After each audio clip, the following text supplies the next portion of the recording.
No religion or race claimed for these lepers because they were lepers. But Jesus welcomes them and heals them without discriminating them.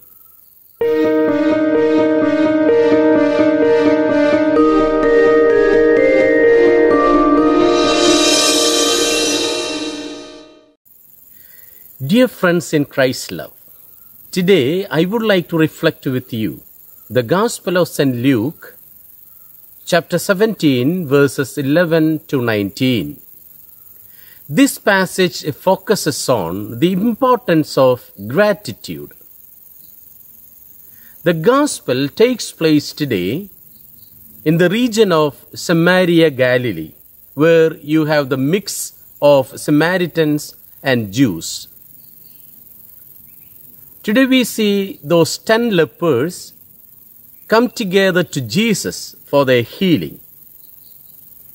We know age-old discrimination between Jews and other foreigners.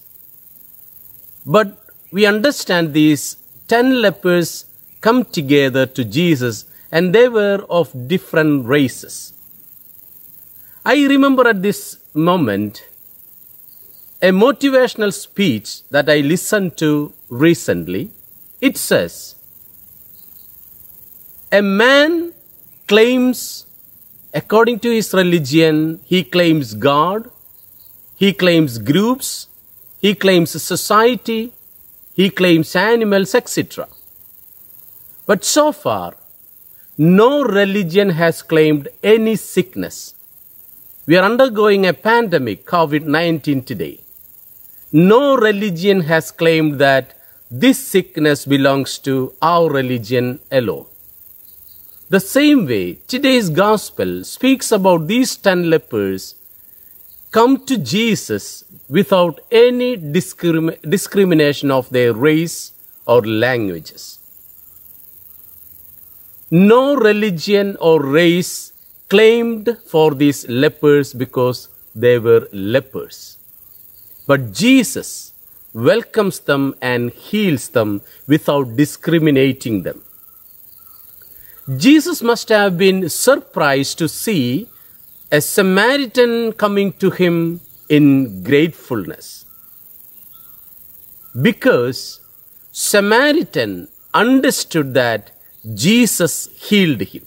That is why Jesus tells him, "Your faith has made you well." What was his faith? His faith was that Jesus could heal him and he was healed by Jesus.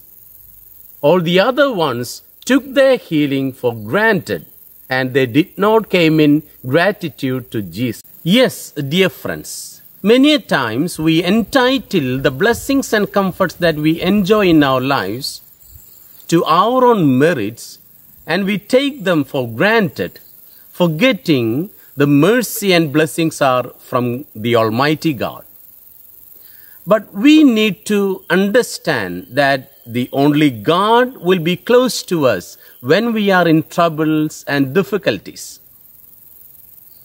And we should have the faith of this Samaritan leper today to come to Jesus, that he blessed us and we have to be grateful to God.